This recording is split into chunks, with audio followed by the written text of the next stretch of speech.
Hey everyone, the hobbyist here and pasensya na kayo, kagigising ko lang. And ang topic natin today, ang i-discuss ko is about the original and replacement fuel filters for diesel engines. By the way, both gasoline and diesel engine have their own fuel filters. But in a diesel engine, we do it more frequently. I think sa gasoline engine kasi naabutan na siya ng sira kasi mahirap din siyang tanggalin. Pero if I will recommend, every 3 years you change your fuel filter for the gasoline engine. But for the diesel, since I have a diesel car, I will discuss the fuel filter for the diesel car. So let's compare the two different products. So I bought them from online platform, and those are both of them. I bought them from flagship store.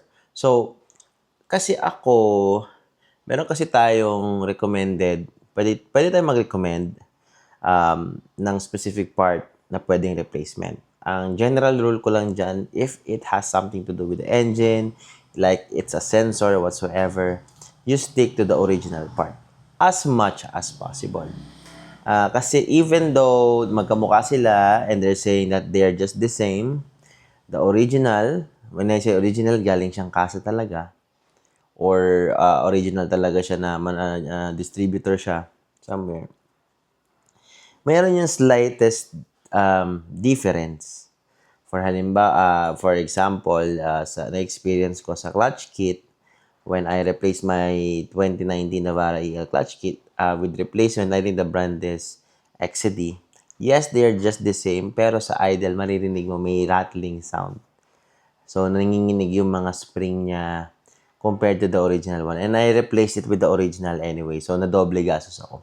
So, functional, but still, there's a slightest difference. But, medyo maarte kasi ako sa sasakyan. Kaya nagmamatter sa akin yun. So, anyway, it's not about that. Let's discuss the fuel filters. Or, let me show you these two different fuel filters. So, ito na nga ang ating fuel filters. Isa ay original at isa is replacement. So again, first, we're not recording this video to attack a specific brand. The goal of this video is for you to avoid causing you more issues in the future. And also to give you some precaution when it comes to choosing your replacement item. So, unang-una, gusto ko lang i-point out, even though they look the same, there's a slightest detail difference kang mapapansin sa kanila. Also, you have to know that you should always be purchasing on the flagship store on online platforms because nakukuha lang nila yung flagship store na logo or attachment sa store nila kapag authentic at original, na proven nila na authentic at original yung binebenta nila. So, anyway, it's not about that, but let's proceed and review this first. So, this is the authentic item. Okay? Galing din siya sa flagship store, online platform. It looks really simple, no? Medyo kita nga yung kulay na brown dito, which can make you think na medyo manipis siya. So, kung manipis man siya, I don't think manipis siya, pero maybe sa kulay lang talaga yan. Pero I think this is perfect because the fuel flow will it will not hinder the fuel flow, I think. Hindi naman tayo engineer, pero meron yung logic kung bakit ganyan lang yung numbers of elements niya, yung count ng elements niya compared dito na mas marami. So, also yung pagkalagay ng element niya, hindi siya mukhang 3D printed, hindi siya halatang in-embed dun sa plastic na tinunaw lang. Kumbaga sa atin, polidong-polido yung pagkakagawa niya. Okay? The rubber, the height is the same. So, simple lang. Ito yung original, pero napansin ko lang, every time nabibili ako ng original na part sa Nissan, yung box nila, it looks cheap. Mukhang chupipay yung box nila. And laging ganyan ang packaging ng Nissan. Even sa clutch kit na binili ko before for my 2019 Navara. Ganyan talaga sila mag-box. Mukhang peke. Anyway, moving forward.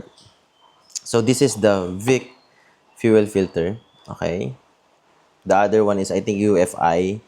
ang brand niyan. Ito, Vic fuel filter 1403. So, parehas, no?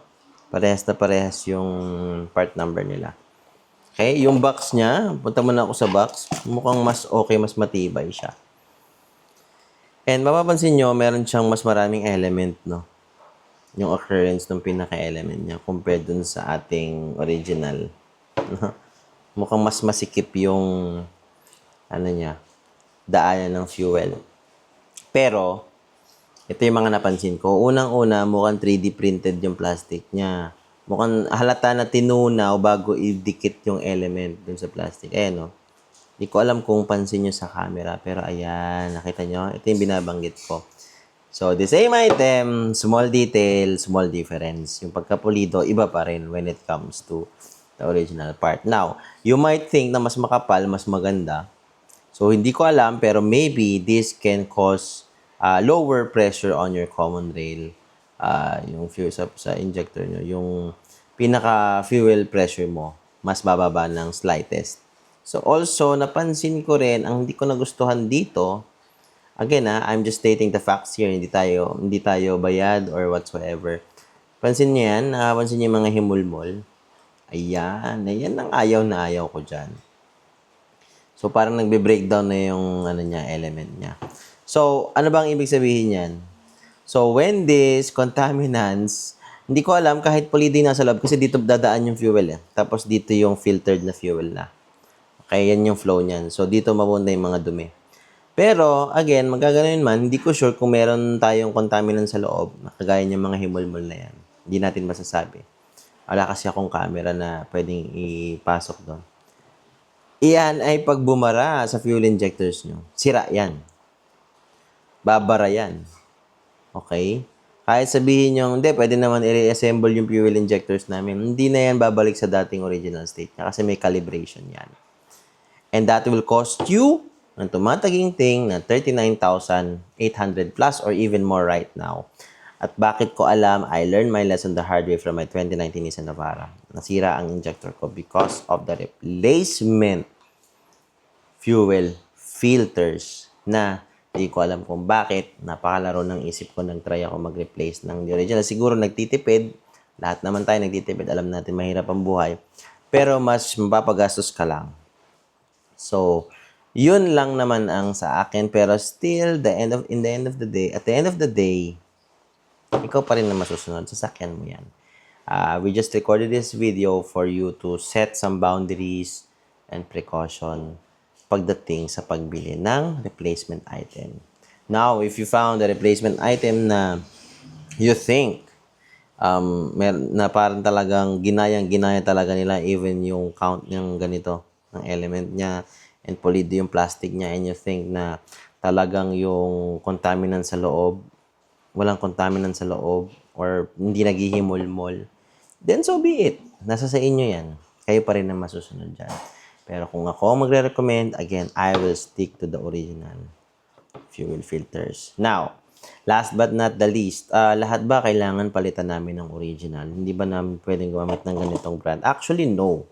For my oil filter, I use this brand, For my oil filter, pag nag-change oil ako, kasi I proven that even sa Jeep pa namin, maganda talaga ang oil filter ng Vic fuel filter.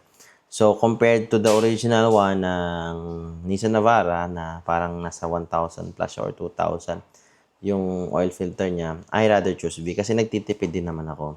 Sa air filter, sa Vic naman, napansin ko medyo masikip yung kanila compared to the original one. Pero okay lang naman kasi wala naman tayong pwedeng masira na crucial part doon. So, oil filter, cabin filter, air filter, okay lang yan, replacement. Pero pagdating sa mga fuel filter, please, wag na wag kayong bibili ng replacement hanggat maaari. Okay? So, yun lang. Sana nakatulong to. If you have any suggestions or insights na related dito, please leave your comments below. And if you want to discuss something or maybe gusto nyo lang mag-discuss at medyo against kayo sa ni-review ko ngayon or sa binanggit ko ngayon, discuss natin sa comment section para maliwanagan tayong lahat. So let's learn together, and thank you, and don't forget to share, like, and subscribe.